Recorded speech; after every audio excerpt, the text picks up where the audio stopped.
Hello, everyone, and welcome back to the Showing Up to Your Life podcast and YouTube channel.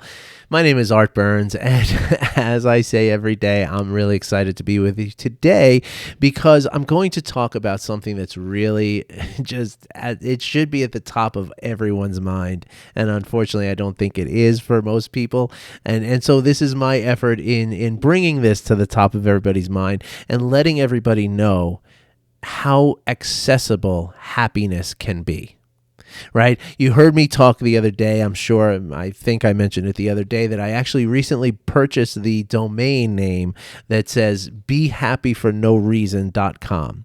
And I'm so excited for that because happiness for no reason is a very, very important and very weighty statement or label for me. And I want to tell you why. Okay. There was a time in my life not long ago where, things were not great, right? Like I had plenty of reasons to not be happy, right? It was actually just last year in the midst of the coronavirus and everything else, right? Our kids had been pulled out of school because of some emotional issues and stuff. So we started homeschooling, and the idea was that, my wife was going to be homeschooling a lot, and I was going to be homeschooling a bit, and I was working outside also to supplement the income that I had here, right? And when the coronavirus hit, right, everything changed dramatically. Right. And all of a sudden, my wife had to go work full time. I couldn't work outside because I had to be with the kids. So therefore, our finances suffered immensely. And we got to the point where we were not able to pay the rent. We were getting eviction notices. We were, living in this, really like pretty hard times. I mean, I'm not comparing myself to anybody who lives in like extreme poverty in the world. It's all relative, of course. But for us and our family, we had plenty of reasons to not be happy, right? Like things were not going well for us. But at the same time, I found myself happy. And I was examining this, and I have been examining it ever since then. And I actually spoke with my coach not too long ago, and she shared the same exact experience, the same exact notion, is that when she, when she early in the years of her practicing mindfulness, and she's actually an ordained Buddhist minister, a nun or monk, I'm not sure what they call it, but she.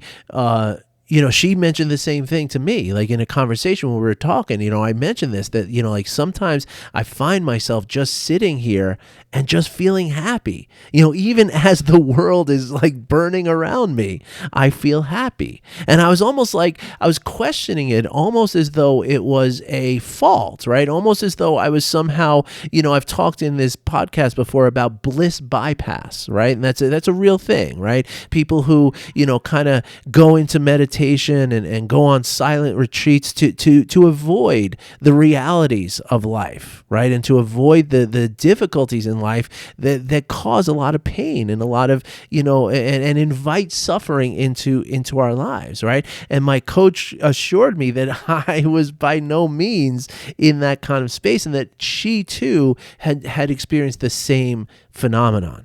Right. And so I've put a lot of thought into that over the last, few months. And, and again, I got this domain name because, happy for no reason. It's just so brilliant. Right. Because the idea is that, and I know I've talked about this before, and pardon me for, I hope you're patience, and I hope you can accept the fact that I want to cover this again, because even though I sprinkle these topics into almost every video I make, right, to have it all as a kind of forefront and make it the star of the show for a minute, I think is going to be very helpful, right? And so I've thought about this a lot over the last 6 months or whatever it is, and this concept of happiness for no reason, right? Because most of the time, right, as I grew up, right, and I grew up in a family that was very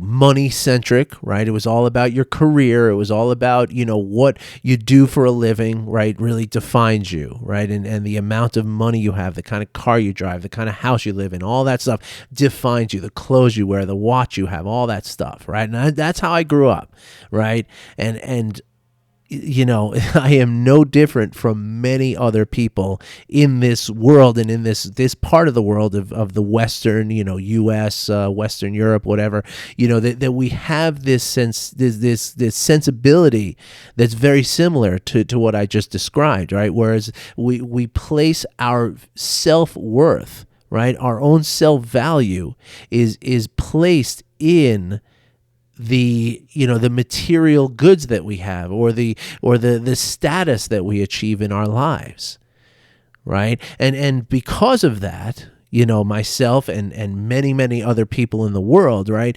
We have this, perception of the world that happiness is something that we have to go and get and bring into our lives and into ourselves, right? Our bodies to realize happiness. It's something that is, having the perfect day, getting the ideal, circumstances of the right going out to dinner, the right car, the right house, the right spouse, the right, all this stuff, right? Like if we fix all this stuff, then happiness comes from that, right?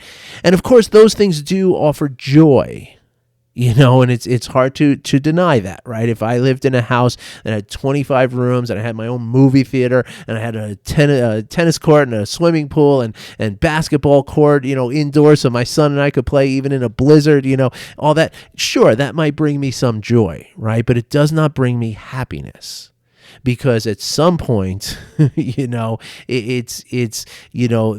still open to the suffering, because at some point circumstances are going to arise. Now, obviously, if you have enough money to throw at every problem that you have in your life, it certainly will decrease the level of opportunities to suffer, right? But in reality, most of us live in a way that even if we have those things, right? Even if we have a fancy car, a fancy house, a beautiful wife, I'm sounding like that Talking Head song, right? If we have all that, we can still suffer, right? Because life eventually is going to reach out and it's going to cause some kind of difficulty, right? And in fact, a lot of people who, the more stuff they have, the more, wealth and riches and all that fancy stuff they have, actually that causes that causes suffering in and of itself, because what happens is, you're clinging to those things, again, because your self-worth is tied to those things in such a way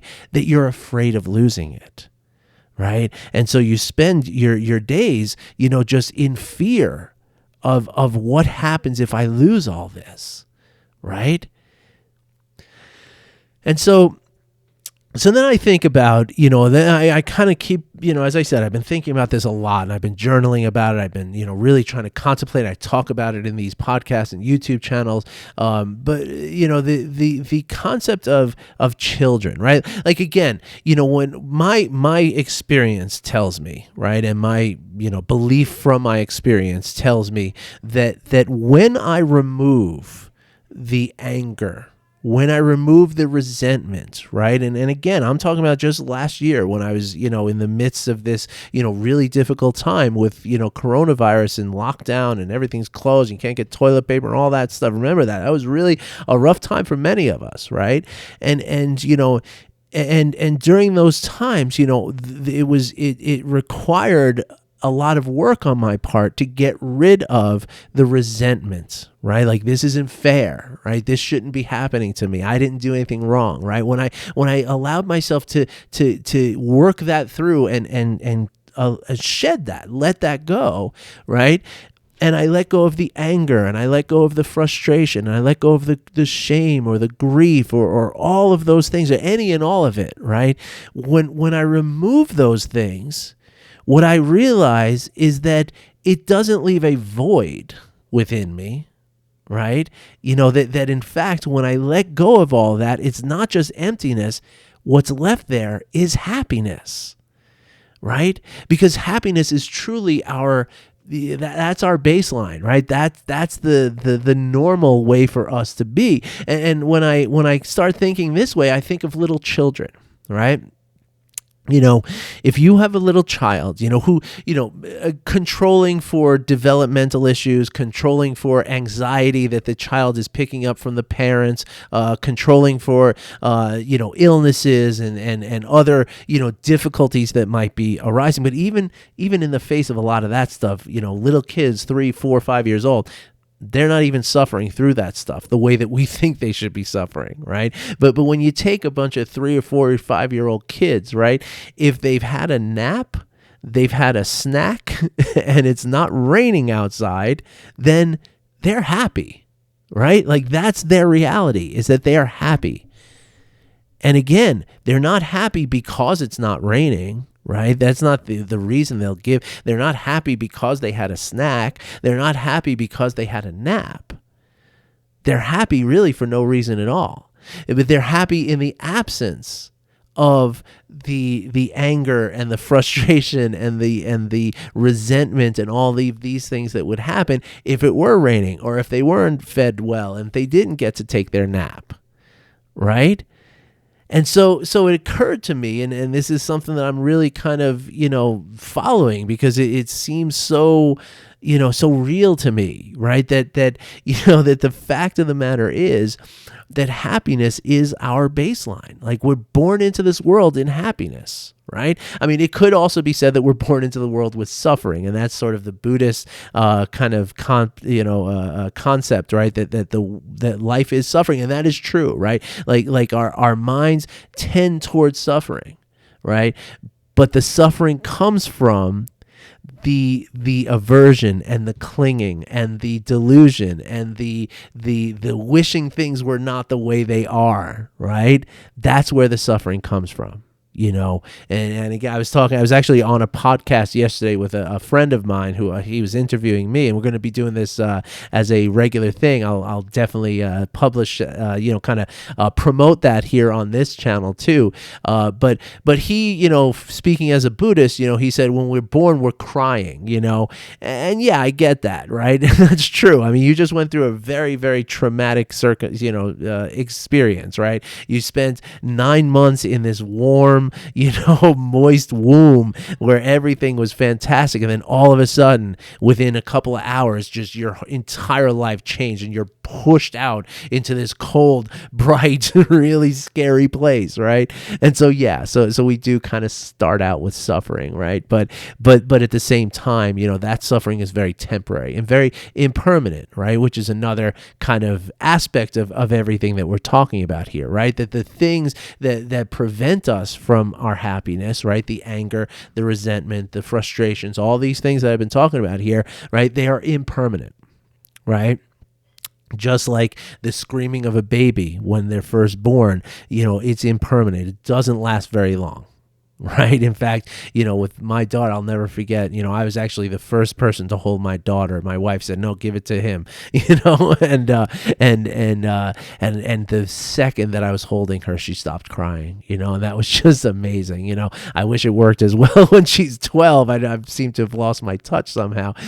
I can't calm her down as easily, but I'm just kidding. But anyway, so the point that I'm making here is that, and it might seem obvious to some of you, but it might not seem obvious to some of you as well. And the idea is that, that the happiness is within us, just waiting to be uncovered, right? And that the things that cover up the happiness are the stress that we feel and the anger that we feel and the all these, big negative emotions that cover up the happiness. Right. And so how is it? How do we do it? Right. How do we get past this and learn to live with happiness? Right. How can we uncover this happiness? I'm sure that's what you're asking yourself. And I'm happy to tell you, I'm very happy to tell you that it's super simple. And it's what we talk about here in this podcast.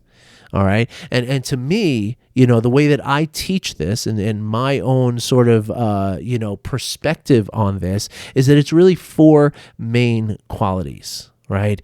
It's presence, it's acceptance, it's compassion, and it's curiosity. If we can cultivate each of those 4 qualities within our mind and within our body, then the results, what is left, what is uncovered is true happiness, just pure happiness for absolutely no reason at all.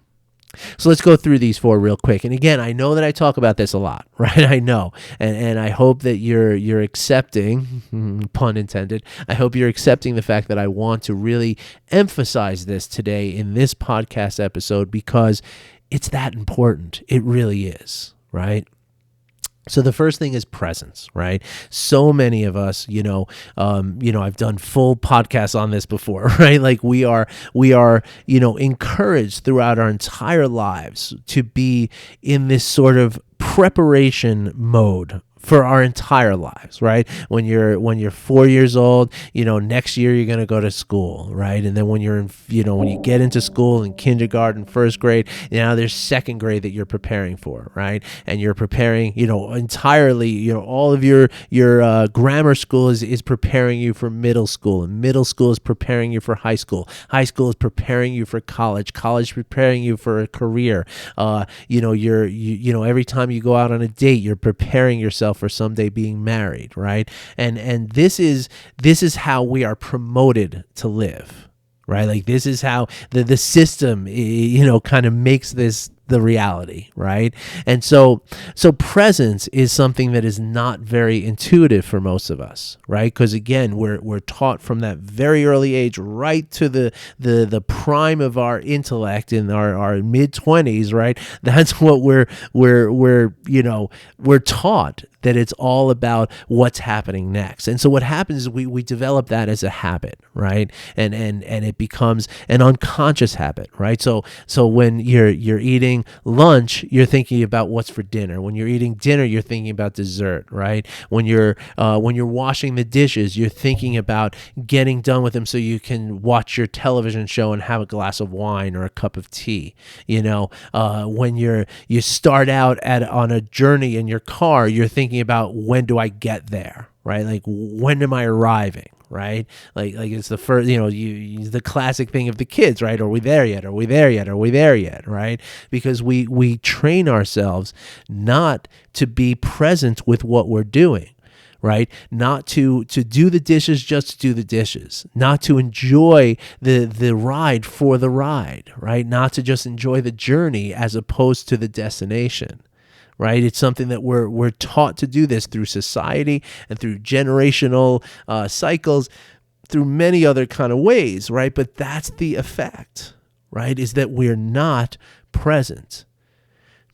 And so when we can retrain ourselves to be present, right? So much of that suffering comes from, not having yet what we want now, right? And so, and of course, when we're thinking about, like, okay, as I said before, you're thinking about, when you're eating dinner, you're thinking about dessert, right? And so if you don't get the dessert that you want, then you're going to suffer, right? And you're suffering because you're worried about getting the dessert you want, right? And so when we take ourselves out of the present moment and we think too much about the future and we dwell in the future and the past, right? That's going to make us suffer, right? That is going to cover up our happiness with emotions like fear, like resentment, like shame, like anger, and all of the like, right?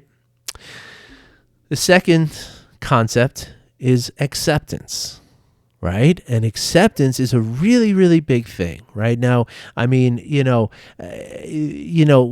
when I was last year, right, it was so easy for me to slip into this mindset of, it's not fair, woe is me, this is terrible, how are we going to live through this? What's going to happen to us? How is this ever going to end? Are we just, going to starve to, all this kind of stuff, right? It was really easy for me to engage in those kind of thoughts and those kind of emotions that come with those thoughts. But when I was able instead to just accept the fact that no matter what's happening, this is what's happening, right? And yeah, it's not what I planned. It's not what I wanted. It's not, my kids are not loving it. My wife's not loving it. And I'm not loving it, right? But that doesn't mean I can't accept it. Right? An easier way to look at this, and a very, very simple example that I use all the time, is a traffic jam, right? You get stuck in a traffic jam. You have somewhere to go and you're stuck, right? Now you're going to be late for wherever you're going. And maybe it's a really important meeting, and maybe there's going to be definite and negative consequences because you're late, right? Maybe you're going to pick up your child, and your child is going to be afraid and feel alone and be worried about it. And that's something that is hurtful to you, right? Like, that's not something that any parent wants to feel, right? So you're stuck in this traffic, right? And it's 2 miles till the next exit, nothing you can do, right? So now you have two choices, right? You could sit there and you could stew, and you could slam your fist on the steering wheel or on the dashboard, and you could just sit and just beat yourself up that you didn't leave 20 minutes earlier, or beat yourself, or just get angry at whatever's causing this traffic, some stupid driver on their stupid cell phone, probably, whatever it is, right? You could get into that place, right? And get yourself into a very, very, painful place of suffering, right? Where no happiness can be found, right? Or you can decide to just accept the fact that there's nothing you can do about it. And so that getting upset about it and getting worked up in the way that I just described is only going to hurt you, right? But no matter which choice you make, the one thing that doesn't change is the traffic jam, right? Like, there's no amount of worrying that's going to make the traffic just start moving, right? The traffic's going to start moving when the cause of the traffic is eliminated. And that has absolutely nothing to do with you sitting in your car in the middle of this traffic jam. So when we can accept what is happening, doesn't mean we have to like it. It doesn't mean that we're not going to try to get off we're going to get off that next exit, right? I'm not going to just sit here and just say, I'm stuck in traffic forever and too bad. No, I'm going to try my best to get off and get to where I'm going as quickly as I can, because that's important, right? So it's not surrender. It's not acquiescence. But it's acceptance of what is happening. And now, once I'm accepting of what is happening, now I can work with what is happening, and now I can figure out a solution, right? But when I'm not accepting what's happening, then my mind gets, because of the stress response, my mind gets all jumbled up, and I can't really come up with a sound, and reasonable solution to the problem that I'm having. Right now, we can call that can exist on the context and the level of a traffic jam, and it could also exist on the level of a devastating injury, or it could exist on the level of a terrible financial setback. Right, and it could even happen in the face of of real big deal stuff, right? Like living in a war-torn country, or being thrown in prison unfairly, right? Like I'm reminded of Nelson Mandela, right, who came out of 30 some odd years of captivity, where he was tortured, he was beaten, he was starved, he was humiliated, right? And he came out of there. And one day he saw one of his captors, one of the people who literally tortured him. And what did he do? He invited the man to come and sit at his table and eat some food that he was providing, right? I think it was in a restaurant that I heard that story. So if it can happen on that level, right? So the point is that all suffering is not equal, right? Like what Nelson Mandela went through is far, far greater, pain and difficulty than what I went through last year, right? And certainly is far, far greater than any traffic jam, right? I mean, the first world problems, right? But the fact of the matter is that the same concept will apply. It might be more difficult in a position like Nelson Mandela, right? Or somebody here in the U.S. who's been imprisoned for 8 years on a crime that they didn't commit, right? It's going to be it's going to take more work to accept that than it is to accept a traffic jam. But the same principle applies in both cases. Right? Now, the third concept and the third way in which we can lose our happiness is how we allow other people to affect us, right? When somebody says something mean to us, when somebody, when our kids are flying off the wall and just, making no sense and just causing us to be, just causing us difficulty, right? Or you have an employer who's being unfair to you, or you have a government who's not taking care of its people during a coronavirus, pandemic and lockdown and everything else, right? You see things in the world that other people are taking action that cause you to feel that suffering, right? Well, compassion is the way in which we can look at these people and we can honestly and accurately say that, given the same circumstances, if you were in their position, you would probably do the same exact thing, right? And what that means, right? And of course, it's easy to say, no, I would never do that.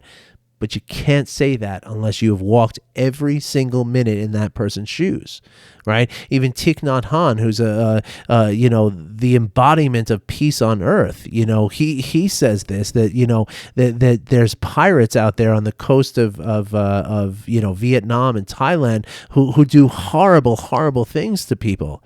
But Thich Nhat Hanh says that if I were in that position, I would do the same things as them.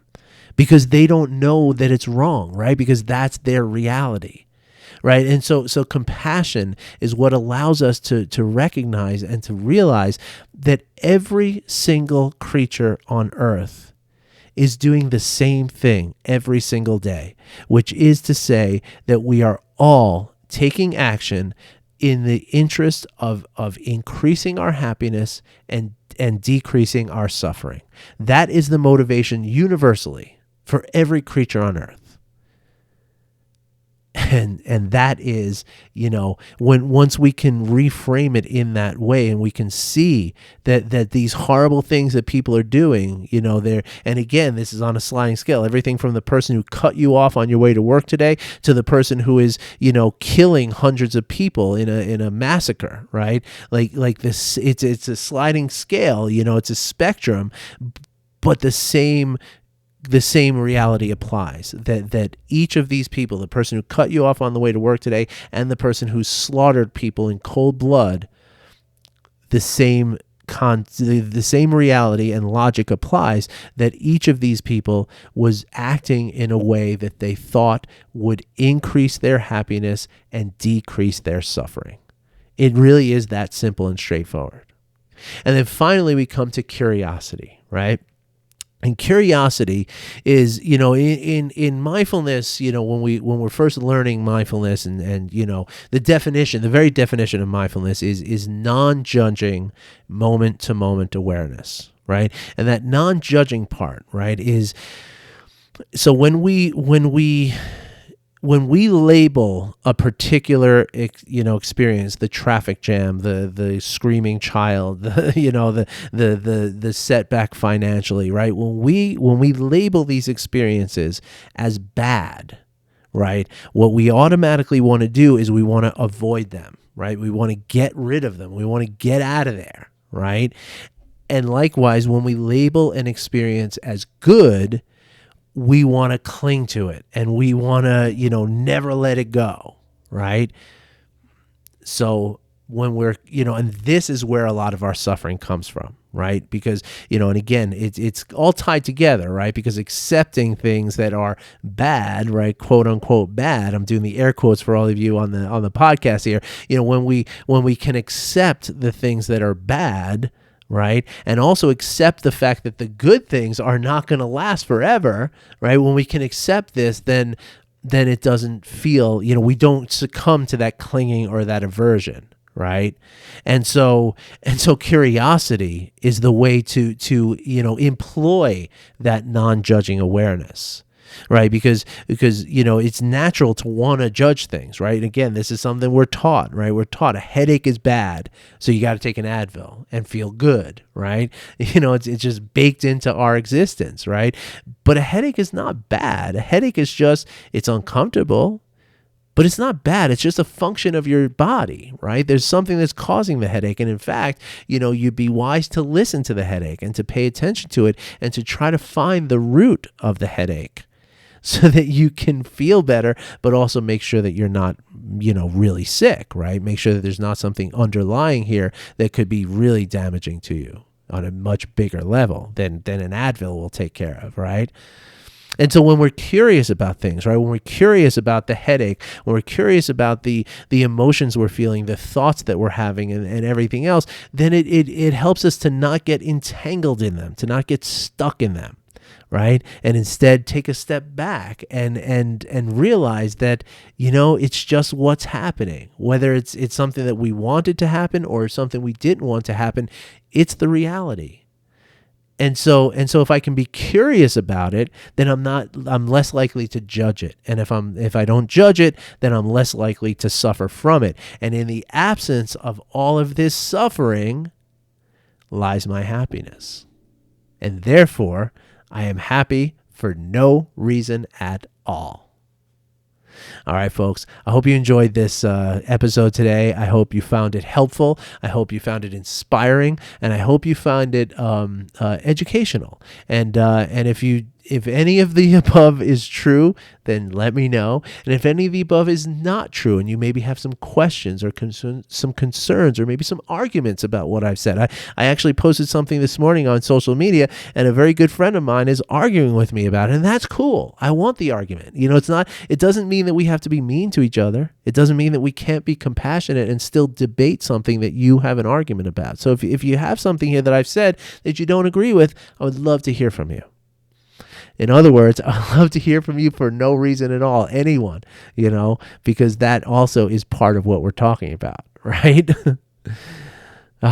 So folks, it's true. And so the thing about this is, though, it's not something where you can just snap your fingers and say, okay, I'm going to accept everything. Okay, I'm going to be present. Okay, I'm going to be compassionate. I'm going to be curious. It doesn't work like that, right? Because you've been, you've conditioned yourself, or people have conditioned you for you, or a combination of the two, for many years, probably.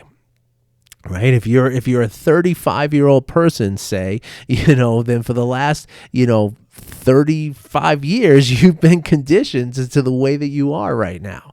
And if that way is that you are is lacking in any one of those four things, well, it's not really just your fault, right? It's not your fault at all. It's just the way it's been, right? So there's no need to be resentful or angry about it.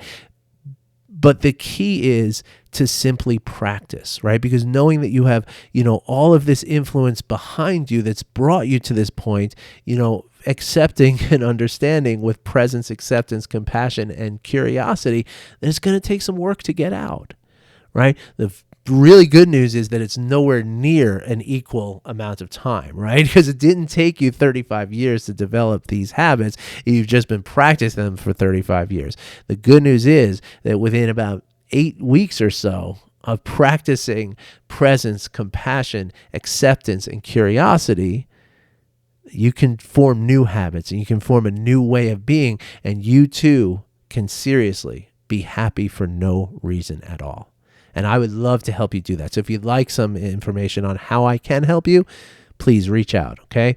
Reply to the email you got this link on. Leave a comment on YouTube. I think you can leave a comment on the podcast app. I'm not sure about that, but in any case, you can either email me at art@artburnscoaching.com or go over to my current website, artburnscoaching.com, and at the bottom of every page there's a link that you can get into my calendar. It's got a clock on it. You can't miss it. It says book a free call.